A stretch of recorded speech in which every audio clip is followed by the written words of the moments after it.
Europe 1. Le grand direct des médias, Jean-Marc Morandini. Et le fait média du jour, c'est donc le retour de Michel Polnareff, un retour sur scène, un retour médiatique qui est d'ores et déjà marqué par plusieurs polémiques. Jérôme Muranichenko, bonjour. Bonjour Jean-Marc. Vous êtes notre expert média. C'est un comeback qui s'annonce compliqué pour le chanteur de 71 ans. Oui, 50 ans après La Poupée qui fait non, 26 ans après son dernier album, 9 ans après sa dernière tournée en France, Michel Polnareff remonte sur scène. Cette tournée, elle débute à Épernay ce samedi. Elle se poursuivra ensuite avec 4 dates parisiennes à l'Accor Hotel Arena, avant de passer par une dizaine de villes en France, puis une série de festivals cet été, une série de concerts qui reprendra au mois de novembre. Au total, une quarantaine de dates à travers le pays pour renouer le lien avec un public qui se sent parfois un peu abandonné par son idole, exilé à Palm Springs en Californie depuis 22 ans. Ce retour sur scène, forcément, il s'accompagne d'une grosse présence médiatique. Sur Europe 1, il était l'invité de Nikos Aliagas samedi dernier dans Sortez du cadre. Il était l'invité de l'interview de 7h45 de Thomas Soto ce matin. Un plan média aux petits oignons qui passe bien sûr aussi par la télé. On a vu le chanteur sur TF1 dans 50 minutes Inside.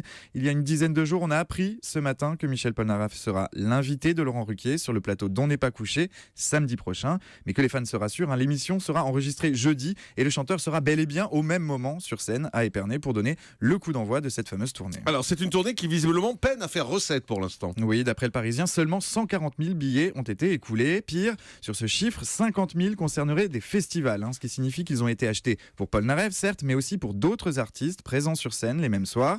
Dès le mois de février, le Figaro pointait déjà du doigt les difficultés du producteur Gilbert Coulier à remplir les salles. Le quotidien parlait même de la tournée de Polnareff comme de l'accident industriel de l'année. Résultat, des billets mis en vente avec 60% de réduction, histoire de garnir les rangées des salles de concert.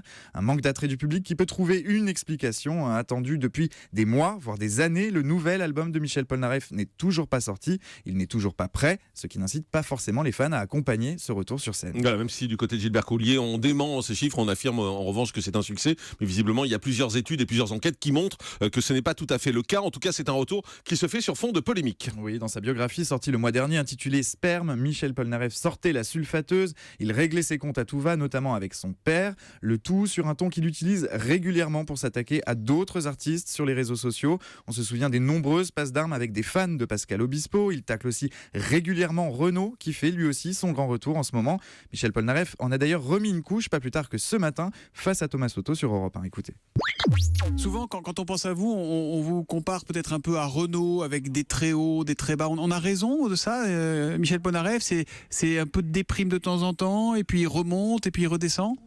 Écoutez, je sais pas, pour moi Renault c'est une bagnole, donc je sais pas exactement de quoi vous parlez. Je me sens pas du tout, je me sens plutôt proche des gens dont on me trouve proche, comme les Lennon, Dylan, des gens comme ça. Donc en plus j'espère ne pas être comparé à d'autres. J'espère être unique dans mon genre. C'est pas avec ça qu'il va remplir ses salles, c'est clair. En tout cas, n'a rien perdu de son ton tranchant. Il n'aime pas les comparaisons. Il est unique, c'est lui qui le dit. Reste à savoir si ce sera vraiment suffisant pour que le public ne lui dise pas goodbye. En tout cas, nous visiblement, on était pressés de lui dire.